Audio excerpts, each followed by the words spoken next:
Hey, what's up? Welcome back din sa ating channel dito sa Bobs TV. Alright, so tayo nagbabalik muli mga kababayan. At ngayon ay pag-uusapan natin ang ating Pangulong Bongbong Marcos ay tila nagalit na po. At naglabas na po ng pangil mga kababayan. Dahil may matinding babala po siya sa China mga kababayan. Na kung sakaling may mangyaring hindi maganda sa ating mga kababayang mangingisda dyan po sa West Philippine Sea, sa Scarborough Shoal at sa ibang bahagi pa ng West Philippine Sea, magkakaalaman na po mga kababayan. Hindi po papayag ang ating Pangulo na basta ganun na lang. At tila ito ay isang babala sa China mga kababayan na parang nag-uutos na ang ating Pangulong Bongbong Marcos sa ating hukbong sandatahan, especially sa Philippine Navy, na may gawing matinding hakbang laban po dito sa China. Okay, so yan ang ating alamin ngayon at pag-uusapan. Pero syempre bago ang lahat, please don't forget to subscribe. Ayan po. Pakiclick na rin ang notification bell para ma-update kayo sa mga latest video uploads natin. Okay, so yan mga kababayan. Shoutouts muna tayo sa mga bago natin subscribers dyan. At sa mga hindi pa po nakasubscribe, please don't forget to subscribe, like, share, comment dyan sa comment section. Ito na nga po, at may panibago na namang ginawang pangaharas ang China. Ito nga nakaraan lamang mga kababayan sa mga barko po ng BIFAR na nagbibigay ng tulong sa mga mangingisdang Pilipino dyan po sa West Philippine Sea. Medyo hindi maganda na talaga itong ginagawa na to ng China dahil patuloy ang kanilang mga ginagawang pangaharas. Kayo po ba ay payag mga kababayan na pumalag na ang ating Philippine Coast Guard, ang Philippine Navy, sama-sama nating kalampagin yung mga yan mga kababayan? Tao po. Palag-palag din pagka may time. Nananawagan kami sa Philippine Coast Guard. Huwag naman kayong ganyan. Nagmumukha kayong nagmumukha kayong engot niyan sa karagatan. Hindi po sa binabatikos natin sila mga kababayan, bagkos tayo ay kumakatok sa kanila na pumalag-palag din kayo. Kung wino-water cannon kayo, palagan nyo rin. Total, nasa batas naman po, pwede naman pala. I-water cannon nyo rin yung mga barko na yan ng China mga kababayan dahil sobrang-sobra na po itong ginagawang pangaharas at pangbubuli ng China sa mga barko. Hindi lang po barko ng BIFAR mga kababayan, bagkos pati na rin po mga barko ng Philippine Coast Guard. Diba? Nakita nyo naman. Diba? Kagaya nga po na sabi natin nung nakaraan, dapat mga kababayan, yung mga barko na yan ng BIFAR, ay sinasamahan na po ng barko ng Philippine Navy. Diba? Para mas magkaalaman na tayo dyan sa West Philippine Sea. So panoorin muna natin itong mga balita na ito mga babayan bago natin pag-usapan yan. Alright? Let's go. Naninindigan ng China Coast Guard na ang barko ng Pilipinas ang pumasok sa kanilang teritoryo kaya nila ito binomba ng tubig. Diba? Baliktad na senaryo. Diba mga babayan? Ganyan sila kagaling Baliktarin ang mga pangyayari, baliktarin ang sitwasyon, baliktarin kung sino ang tama at sino ang mali. Ganyan po ang China, mga babayan. Kaya maraming bansang galit dyan. Diba? Ang bagong pag-atake na yan nangyari sa gitna ng resupply mission ng BIFAR sa Panatag Shoal. At live mula sa West Philippine Sea. Nasa frontline ng balitang yan si Gio Robles. Gio, kamusta dyan?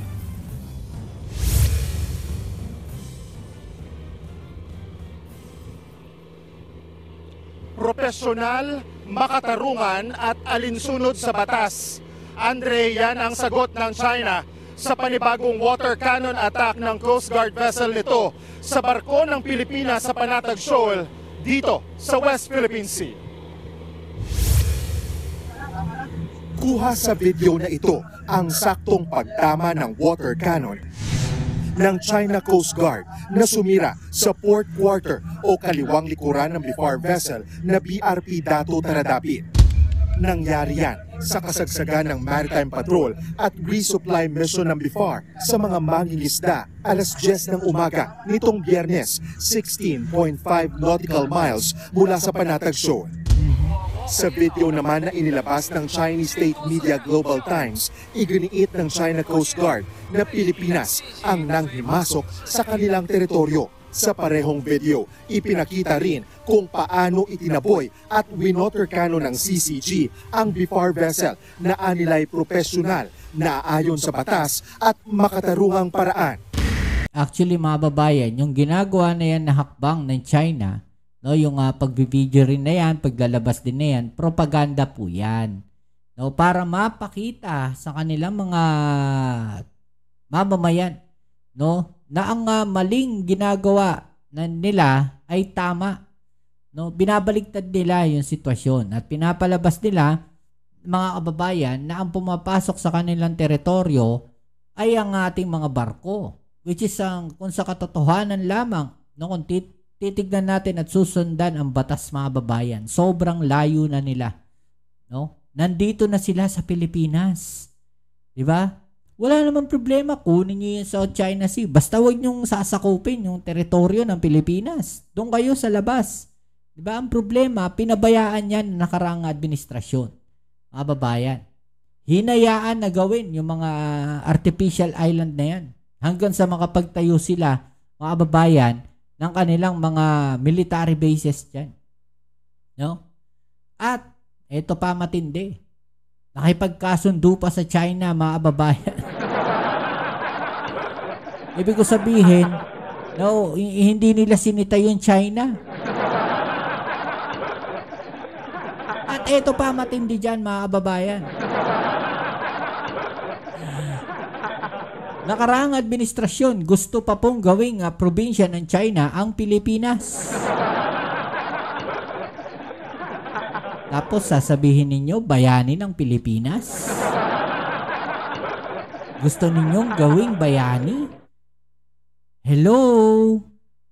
Matino ba kayo? Imagine ninyo yun.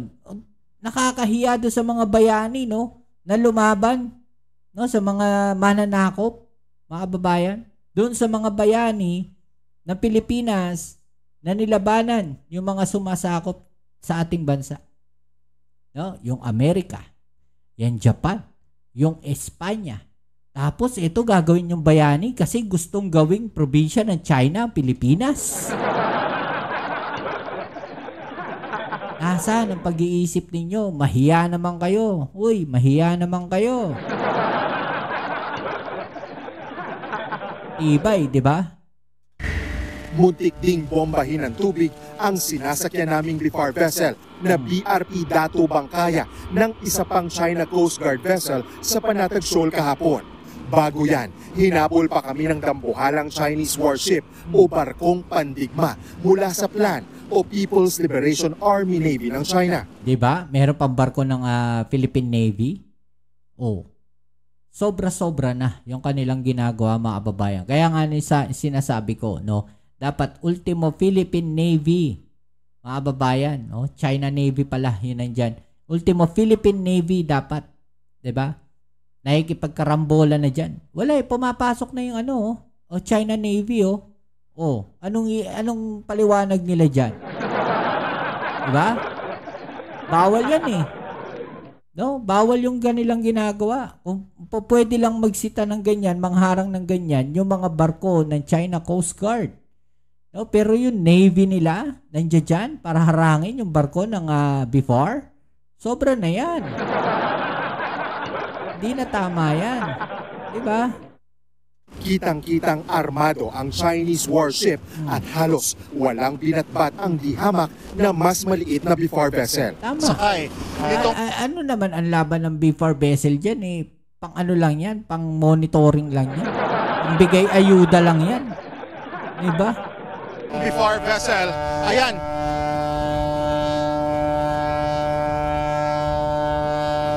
Pangatlong busina na po sa atin yan. ng Navy ng China. Ito yung People's Liberation Army Navy na may bow number 573. Malayo pa nga tayo sa Scarborough Shoal, pero tila maaksyon na yung sitwasyon natin habang papalapit tayo sa bahurang ito. Maging mga mangingisda, hindi rin nakaligtas sa panghaharas umano ng mga Tsino. Nahaluan ako ng nervyos sir dahil first time ko nakasubok ng ganun yung daanan ka sa may harapan ng barko. Itong lugar na ito ay parang hindi mo nasasabing pag-aari na ng Pilipinas. May ibang mangingisda na hindi raw tinantanan ng mga barko ng China hanggat hindi nakakalayo sa Panatag Shore. Talagang inangkin na nila no?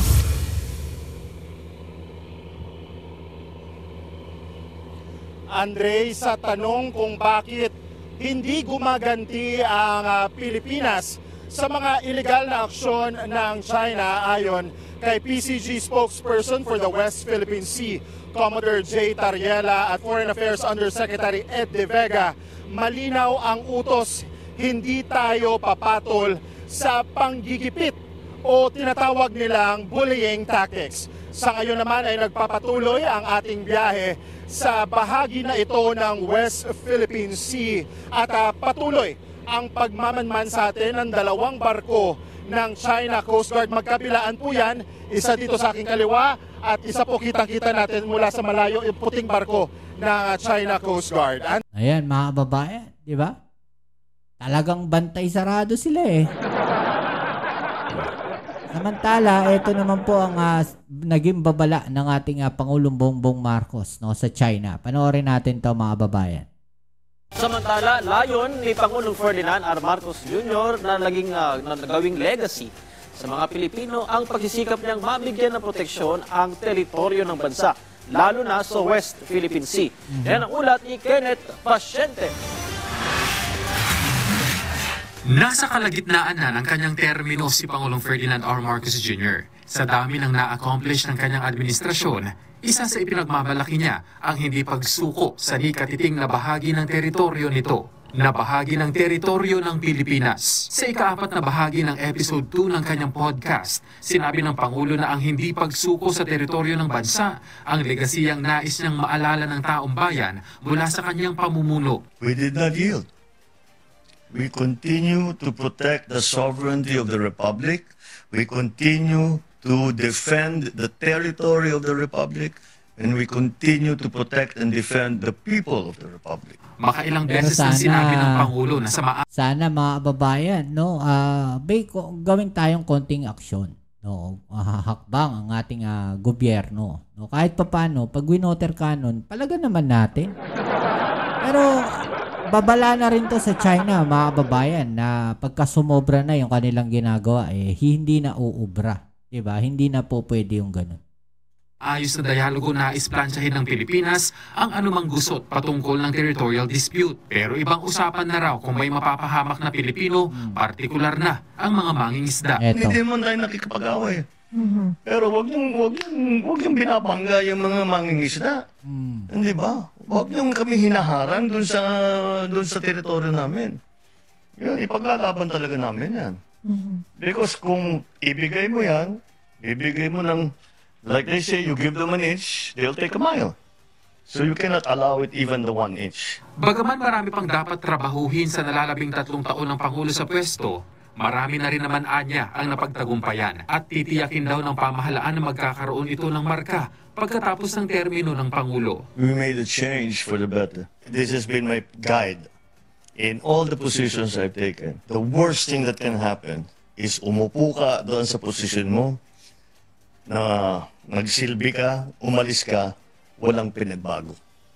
Yun ang masaklap dun. So I absolutely insist that in 2028, when I leave this office, there are significant and tangible changes for the better in the life of each Filipino. Samantala muling binigyang diin ng Pangulo na wala siyang papel sa issue ng impeachment at nasa kamay na ito ng legislative branch ng gobyerno. Mas tutukan niya siya sa mga programa para mapagaan ang buhay ng mga Pilipino at kahit paano sabihin na may say pa rin ang isang Pangulo sa issue, giit niya. If a president chooses to do that, I choose not to. Kenneth Pasyente para sa Pambansa. Yan yung mga babayan, di ba? So ano masasabi ninyo dito? No, ipaki-comment na lang sa ibaba ang inyong mga opinion at atin yung pag-usapan. Alright? So yan muli, maraming salamat sa lahat ng mga patuloy na kasuporta dito sa ating channel. Kita-kits tayo sa ating next video upload. Ito muli ang inyong Kuya Mobs sa Mobs TV. Peace. I'm out.